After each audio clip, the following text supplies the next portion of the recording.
Good morning. സമയം നന്നായി നേരം വെളുത്തിട്ടുണ്ട്. എൻ്റെ വീട്ടിലായ കാരണം ഞാൻ എണീക്കണ സമയമാണ് ഇതൊക്കെ. സമയം 8 മണി 8:30 ആയി. രാവിലെ എണീറ്റപ്പോൾ ഇവിടെ മൊത്തം ശൂന്യമാണ്, ആരെയും കാണാനില്ല.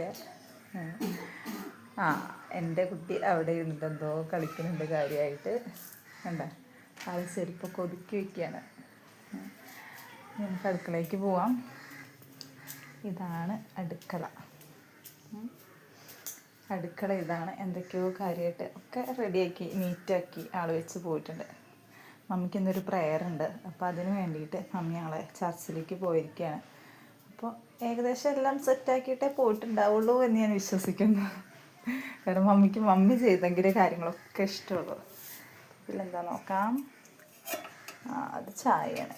ചായ ഇതെന്താ? എനിക്ക് ഭയങ്കര ഇഷ്ടമുള്ള സാധനമാണ്. എന്താണെന്നറിയോ? കപ്പ. തലേ ദിവസത്തെ കപ്പ പിറ്റേ ദിവസം നമ്മൾ കണ്ട കറിവേപ്പിൻ്റെ ഇല, ഉള്ളി, ചെറിയ ഉള്ളി, മുളക് ഒക്കെ ഇട്ടിട്ട്, ഉണക്കമുളകൊക്കെ ഇട്ട്, കടുകൊക്കെ ഇട്ടിട്ട് നമ്മൾ ചെറുതാക്കി നുറുക്കിയിട്ട് നമ്മൾ ജസ്റ്റ് ഒന്ന് എന്താ പറയുക മൂപ്പിച്ചെടുക്കുക. അത് തലേ ദിവസത്തെ കപ്പ കുഞ്ഞിതാക്കി നുറുക്കിയിട്ട് ഒന്ന് മൂപ്പിച്ചെടുക്കുക. അതും കട്ടൻ ചായ അടിപൊളി ടേസ്റ്റാണ് കേട്ടോ.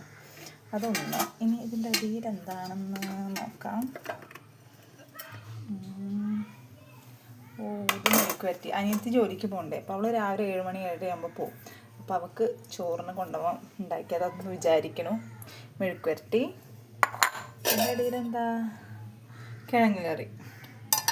ഇത് പുട്ടും പഴമാണ്. പുട്ടും പഴം ഇഷ്ടമില്ലാത്തവർക്ക് പഴം എനിക്കിഷ്ടമില്ല, അപ്പോൾ അതിൻ്റെ കൂടെ കിഴങ്ങ് കറി കഴിക്കാം എന്ന ഉദ്ദേശത്തോടെ ഉണ്ടാക്കിയതായിരിക്കും എന്ന് വിചാരിക്കുന്നു. പിന്നെ ഇത് ചോറ്. ഓക്കെ, സെറ്റ് ചോറ്. ഇത് ചൂടുവെള്ളം, ഇതും വെള്ളം. അടുക്കള സെറ്റായി. പിന്നെ ഇവിടെ കുറച്ച് സാധനം ഉണ്ട്. കണ്ട ഈ സാധനം കണ്ടിട്ടുണ്ട് നിങ്ങൾ? ഉറി എന്ന് പറയും, പണ്ടത്തെ കാലത്തൊക്കെ ഉള്ളതാണ്. ഇതിലെന്താ?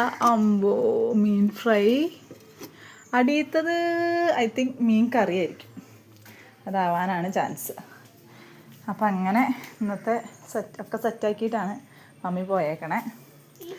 പിന്നെ ഇത് കണ്ട എൻ്റെ അനിയൻ്റെ കടികളാണ് ഇതൊക്കെ. അനിയൻ്റെ അല്ല, എൻ്റെ ചെറുതിൻ്റെ, എൻ്റെ ഒരു ആന്തരിയുള്ളൂ. ആന്തരിയുടെ പരിപാടികളാണ്. ഈ ചെരുപ്പൊക്കെ ഇങ്ങനെ ഒതുക്കി റെഡിയാക്കി വയ്ക്കുക.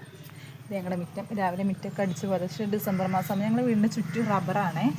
അപ്പോൾ എന്താ പറയുക, ഡിസംബർ ആകുമ്പോഴത്തേക്കും അതിൻ്റെ ഇല പൊഴിയണ സമയം.